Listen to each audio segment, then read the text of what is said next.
Section 4.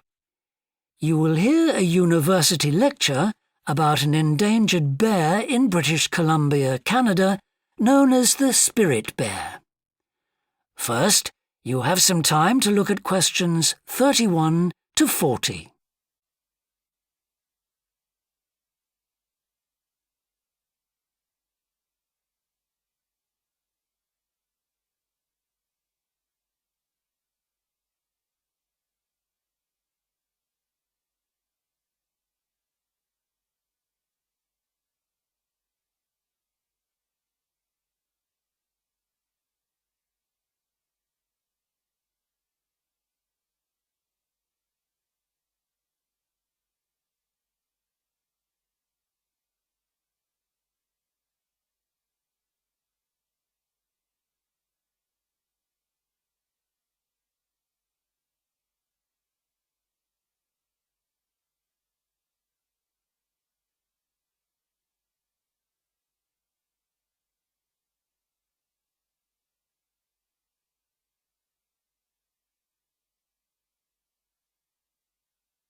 Now listen carefully and answer questions 31 to 40.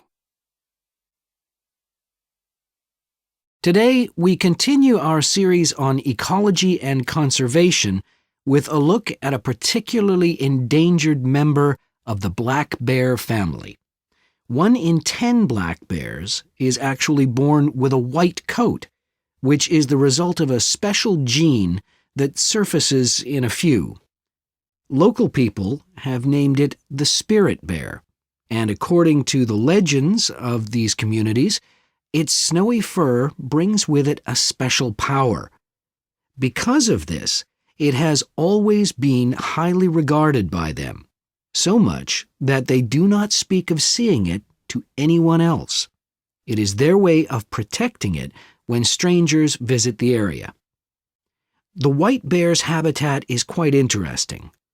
The bear's strong relationship with the old-growth rainforest is a complex one. The white bear relies on the huge, centuries-old trees in the forest in many ways. For example, the old-growth trees have extremely long roots that help prevent erosion of the soil along the banks of the many fish streams. Keeping these banks intact is important because these streams are home to salmon, which are the bear's main food source. In return, the bear's feeding habits nurture the forest. As the bears eat the salmon, they discard the skin and bones in great amounts on the forest floor, which provide vital nutrients. These produce lush vegetation that sustains thousands of other types of life forms, from birds to insects and more. Today, the spirit bear lives off the coast of the province of British Columbia on a few islands. There is great concern for their survival, since it is estimated that less than 200 of these white bears remain. The best way to protect them is to make every effort to preserve the delicate balance of their forest environment. In other words, their ecosystem.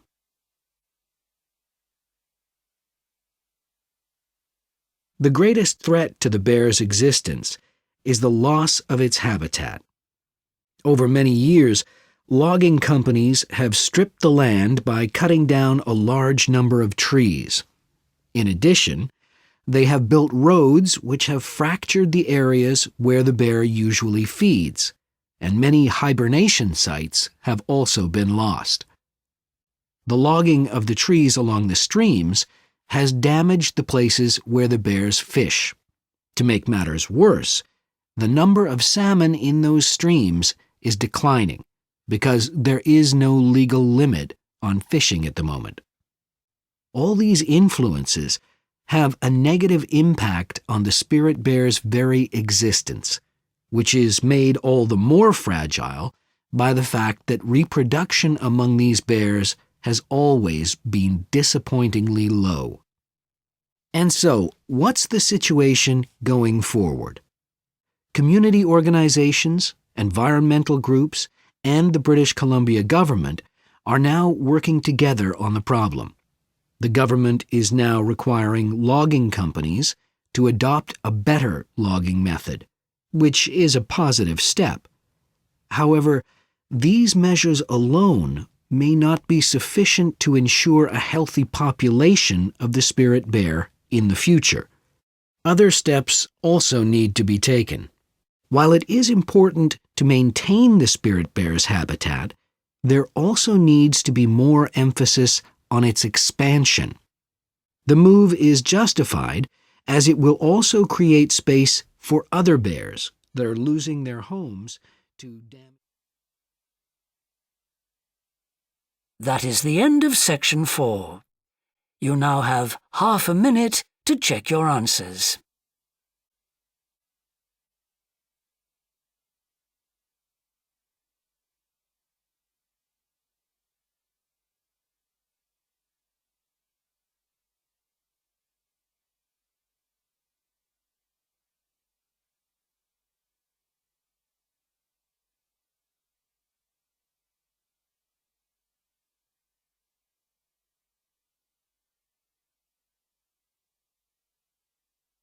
That is the end of the listening test.